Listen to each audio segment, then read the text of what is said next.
ಅದರಲ್ಲಿ ಮಹಿಳೆಯರಿದ್ದೀವಿ. ಇದು ಅವರ ಅವರ ಕವಿತೆ. ನನಗೆ ಒಂದು ಪತ್ರಿಕೆಯಲ್ಲಿ ಭಾಳ ಹಿಂದೆ 30 ವರ್ಷದಿಂದಲೇ ನವರಸಗಳ ಬಗ್ಗೆ ಒಂದು ತಿಂಗಳು ತುಷಾರದಲ್ಲಿ ಪದ್ಯ ಬರೆಯುತ್ತೆ. ಅದರ ಅದ್ಭುತ ರಸದ ಬಗ್ಗೆ ಕವಿತೆ ಬರಬೇಕು ನಾನು ಕೇಳಿದೆ. ಸಾಮಾನ್ಯ ಶೃಂಗಾರ ರಸದ ಬಗ್ಗೆ ಕೇಳಬೇಕಾಗಿತ್ತು, ಪ್ರೇಮ ಕವಿ ಅಂತ ಪ್ರಸಿದ್ಧ. ಆದರೆ ಅದನ್ನು ನಮ್ಮ ಗುರುಗಳಾದ ನರಸಿಂಹಸ್ವಾಮಿಗಳನ್ನು ಕೇಳಿದ್ದೀವಿ. ಹಾಗಾಗಿ ನನಗೆ ಅದ್ಭುತ ರಸದ ಬಗ್ಗೆ ಕೇಳಿದ್ರು. ಆಗ ನಾನು ಈ ಕಾಲದಲ್ಲಿ ಅದ್ಭುತವಾದ ಸಂಗತಿ ಯಾವುದು, ಅದು ಒಬ್ಬ ನಗರದ ಒಬ್ಬ ಮಧ್ಯಮ ವರ್ಗದ ಮಹಿಳೆಗೆ ಅದ್ಭುತವಾದ ಸಂಗತಿ ಯಾವುದು ಅನ್ನೋದ್ರ ಬಗ್ಗೆ ನನ್ನ ಪದ್ಯ. ಇದನ್ನು ಓದಲಿಕ್ಕೆ ಇನ್ನೂ ಒಂದು ವಿಶೇಷ ಕಾರಣ ಏನಂತಂದರೆ, ಸೀತಾರಾಮನ ಟಿ ಎಸ್ ಸೀತಾರಾಮನ ಎಲ್ಲ ಸೀರಿಯಲ್ಲೂ ಕೂಡ ಮಧ್ಯಮ ವರ್ಗದ, ಅದರಲ್ಲೂ ಮಹಿಳೆಯರಿಗೆ ಸಂಬಂಧಪಟ್ಟಂಥ ಕಥೆಗಳೇ ಬಂದಿದೆ. ಹಾಗಾಗಿ ಈ ಕವಿತೆಯನ್ನು ಓದ್ತಾ ಇದ್ದೀನಿ ನಾನು. ಏನೇ ಅದ್ಭುತವೇ, ಈ ಒಬ್ಬಳು ತನ್ನ ಗೆಳತಿಗೆ ಈ ಮಾತನ್ನು ಹೇಳ್ತಾ ಇದ್ದಾಳೆ. ಏನೇ ಅದ್ಭುತವೇ ಗೆಳತಿ, ಎಂಥ ಅದ್ಭುತವೇ, ನಾನೇನು ಮಹಾ ಚೆಲುವೆಯೇ ಅಲ್ಲ, ಆಸ್ತಿ ಪಾಸ್ತಿಯೇ ಒಡವೆಯೇ ಇಲ್ಲ, ಆದರೂ ಈ ಚೆಲುವ ಅದೇಕೋ ಕಾಣೆ ನನ್ನೇ ಪ್ರೀತಿಸಿ ತಂದೆ ತಾಯಿ ಎಲ್ಲರನ್ನೂ ವಿರೋಧಿಸಿ ಮದುವೆಯಾದನಲ್ಲ, ಏನೇ ಅದ್ಭುತವೇ. ನೆರೆಮನೆಯಲ್ಲಿದೆ ಒಂದು ಹೆಂಗಸು, ನೆರೆಮನೆಯಲ್ಲಿದೆ ಒಂದು ಹೆಂಗಸು, ಮಾತು ಮಾತಿಗೂ ಭಂಗಿಸು. ಇದೇ ಜಗಳ ಗಂಟಿ ನನಗೆ ಬಂದಾಗ ಹೆರಿಗೆಯ ಬೇನೆ, ನನಗೆ ಬಂದಾಗ ಹೆರಿಗೆಯ ಬೇನೆ ಅಕ್ಕನಂತೆ ಆಸ್ಪತ್ರೆಗೆ ತಾನೇ ಓಡಾಡಿಗಳಲ್ಲ, ಏನೇ ಅದ್ಭುತವೇ. ಉಳಿದೀತು ಎಷ್ಟು ದಿನ ಪ್ರಾಯದ ಕಾವು, ಉಳಿದೀತು ಎಷ್ಟು ದಿನ ಪ್ರಾಯದ ಕಾವು, ಎಲ್ಲರಂತೀಗ ಗಂಡ ಹೆಂಡತಿ ನಾವು, ಇದ್ದದ್ದೇ ತಾಪತ್ರಯ. ಆದರೆ ಇಂದಿಗೂ ನನ್ನ ಮುಡಿಯಲ್ಲಿ ಮಲ್ಲಿಗೆ, ಗಂಡನ ದಡಿದ ಮುಖದಲ್ಲಿ ಮುಗುಳ್ನಗೆ ಉಳಿದೇ ಇವೆಯಲ್ಲ, ಏನೇ ಅದ್ಭುತವೇ. ಈ ನಗರವೂ ಒಂದು ಚಕ್ರವ್ಯೂಹ, ಈ ನಗರವೂ ಒಂದು ಚಕ್ರವ್ಯೂಹ, ಯಾವ ಕ್ಷಣ ಹೇಗೋ ಭೀತಿ ಸಂದೇಹ. ಆದರೂ ಈವರೆಗೆ ಪ್ರತಿ ಸಂಜೆ ಗಂಡ ಫ್ಯಾಕ್ಟರಿಯಿಂದ, ಪ್ರತಿ ಸಂಜೆ ಗಂಡ ಫ್ಯಾಕ್ಟರಿಯಿಂದ, ಮಕ್ಕಳು ಸುರಕ್ಷಿತ ಶಾಲೆಗಳಿಂದ ಹಿಂದಿರುಗುತ್ತಿರುವರಲ್ಲ, ಏನೇ ಅದ್ಭುತವೇ. ಸಿಕ್ಕಿಬಿದ್ದೆ ಒಮ್ಮೆ ಧೋಧೋ ಮಳೆಗೆ, ಸಿಕ್ಕಿಬಿದ್ದೆ ಒಮ್ಮೆ ಧೋಧೋ ಮಳೆಗೆ, ರಾತ್ರಿ ಒಬ್ಬಂಟಿ ಹೇಗೆ ತಲುಪುವುದು ಮನೆಗೆ. ಆಟೋ ಹಿಡಿದೆ ಧಡೂಕಿ ಚಾಲಕ, ಸುಳ್ಳಾಗಿಸಿ ನನ್ನೆಲ್ಲ ತಳ್ಳಂಕ ಮನೆ ಮುಟ್ಟಿಸಿದರಲ್ಲ, ಏನೇ ಅದ್ಭುತ. ಮೊನ್ನೆ ಬಿರುಗಾಳಿಗದೆಂಥ ಜೋರು, ಮೊನ್ನೆ ಬಿರುಗಾಳಿಗದೆಂಥ ಜೋರು, ಉರುಳಿದಲ್ಲ ಹೆಮ್ಮರ ಹತ್ತಾರು, ಆದರೂ ಜಗ್ಗದೆ ಈ ಪುಟ್ಟ ಮನೆಯ ತಗಡಿನ ಸೂರು, ಈ ಪುಟ್ಟ ಮನೆಯ ತಗಡಿನ ಸೂರು, ಬಟಾಲಯದಲ್ಲಿ ದೇವರ ತೇರು ನಿಂತೇ ಇವೆಯಲ್ಲ, ಏನೇ ಅದ್ಭುತವೇ. ಸೊ ನಮ್ಮ ಇಡೀ ನಮ್ಮ ಭಾರತೀಯ ಸಂಸ್ಕೃತಿಯಿಂದ ಈ ದಾಂಪತ್ಯದ ಕಲ್ಪನೆ ಇದೆ, ಅಥವಾ ಈ ಕುಟುಂಬ, ಆ ಕುಟುಂಬ ನಿಂತಿರೋದೇ 2 ಆಧಾರದಲ್ಲಿ. ಒಂದು ಈ ಪುಟ್ಟ ಮನೆಯ ತಗಡಿನ ಸೂರು, ಈ ಕುಟುಂಬದ ಒಂದು ವ್ಯವಸ್ಥೆ. ಇನ್ನೊಂದು ಬಟಾಬಯಲಲ್ಲಿ ದೇವರ ತೇರು.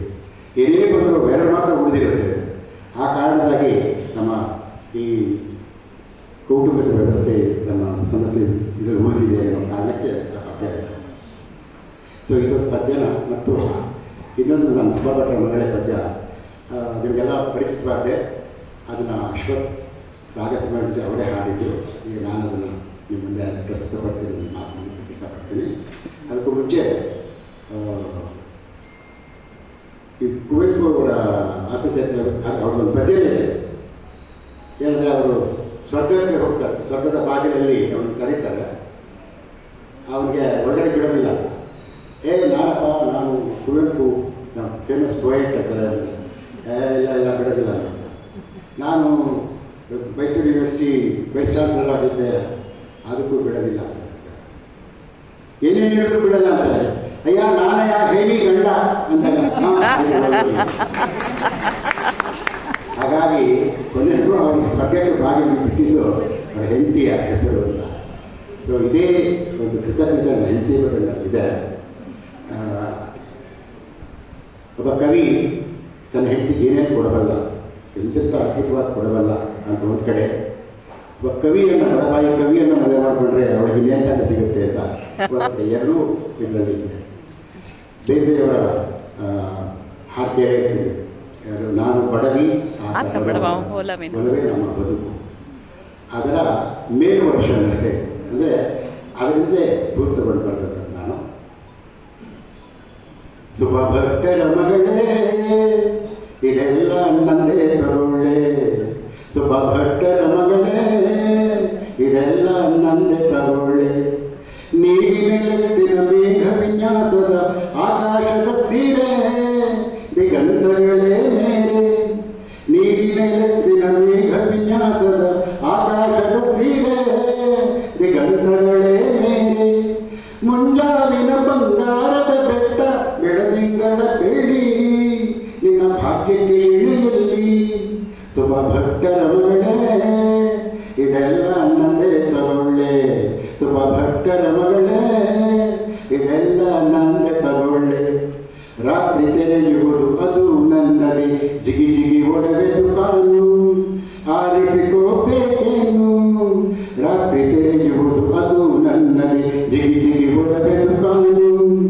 ಆರಿಸಿಕೋಬೇಕೇನು, ಚಿಕ್ಕೆ ಮೂಗುತಿಗೆ ಚನ್ನ ಪದಕಕ್ಕೆ ನಿಹಾರಿಗೆ ಹಾರ ನನ್ನ ಸಂಪತ್ತೆಷ್ಟು ಅಪಾರ, ಶುಭ ಭಕ್ತರ ಮಗಳೇ ಇದೆಲ್ಲ ನನ್ನದೇ ತಗೊಳ್ಳೆ, ಶುಭ ಭಕ್ತರ ಮಗಳೇ ಇದೆಲ್ಲ ನಂದೆ ತಗೊಳ್ಳೆ, ನಸುಕಲಿ ಹಿತ್ತಿನ ಹುಲ್ಲಿನ ಮೇಲೆ ರಾಶಿ ರಾಶಿ ಮುತ್ತು ಇನ್ನು ನಿನ್ನ ಸೊತ್ತು, ನಸುಕಲಿ ಹಿತ್ತಿನ ಹುಲ್ಲಿನ ಮೇಲೆ ರಾಶಿ ರಾಶಿ ಮುತ್ತು ಇನ್ನು ನಿನ್ನ ಸೊತ್ತು, ಸುಗಂಧ ತೀಳುವ ವಸಂತ ಪವನ ಸಪ್ತವರ್ಣದ ಕಮಾನು ನಿನಗೆ ಅವನು, ಶುಭ ಭಕ್ತರ ಮಗಳೇ ಇದೆಲ್ಲ ನಂದೇ ತಗೊಳ್ಳೆ, ಶುಭ ಭಕ್ತರ ಮಗಳೇ ಇದೆಲ್ಲ ನಂದೇ ತಗೊಳ್ಳೆ, ಪಾದದ ಗೀತೆಯ ಪಕ್ಕವನೇರಿ ಹೂಪಡ ಖಾನೆಯ ಹಾರಿ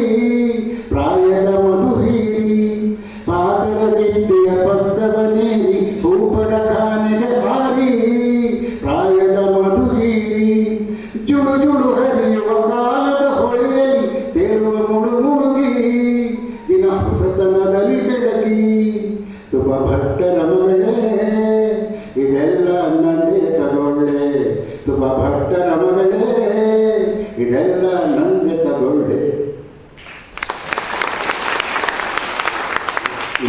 ಯಾರ ತಾನೇ ಇಂಥದ್ದೆಲ್ಲ ಕೊಟ್ಟಿರ್ತಾರೆ, ಕವಿ ಮಾಡ್ತಾನೆ. ಮತ್ತೆ ಇಲ್ಲಿ ಈ ಕರ್ನಾಟಕ ಸಂಘ ಇದರ ಪ್ರಾರಂಭದಲ್ಲಿ ಉದ್ಘಾಟನೆ ಆ ಸಂದರ್ಭದಲ್ಲಿ ಅಂತ ಬೇಂದ್ರೆಯವರನ್ನು ನಾನು ನೆನಪಿಸಲೇಬೇಕು. ಪಾತ್ರಗೀತೆಯ ಪಕ್ಕವಣಿಗಳಲ್ಲೇ ಬರುತ್ತೆ. ಹಾಗಾಗಿ ಬೇಂದ್ರೆಯವರು ಈ ಹಾಡಿಗೆ ಸ್ಫೂರ್ತಿಯಾದ ಬೇಂದ್ರೆಯವರನ್ನು ಮತ್ತೊಮ್ಮೆ ನೆನಪಿಸ್ಕೊಳ್ತಾ ಈ ಕರ್ನಾಟಕ ಸಂಘಕ್ಕೆ ನನ್ನ ಪೂರ್ವಕವಾದ ಧನ್ಯವಾದಗಳನ್ನು ಹೇಳ್ತಾ ಮತ್ತೆ ಕರೀತಾನೆ ಇರಿ, ಬರ್ತಾನೆ ಇರ್ತೀನಿ, ಮತ್ತೆ ಸೀತಾರಾಮನ ಕರೀತಾ ಇರಿ. ಇವ್ರಿಗೆ ಎಷ್ಟು ಸಂತೋಷ ಆಗುತ್ತೆ ಅಂತ ಖಂಡಿತ ಬರ್ತೀನಿ ಅಂತ ಹೇಳ್ತಾ ಎಲ್ಲರೂ ನಮಸ್ಕಾರ.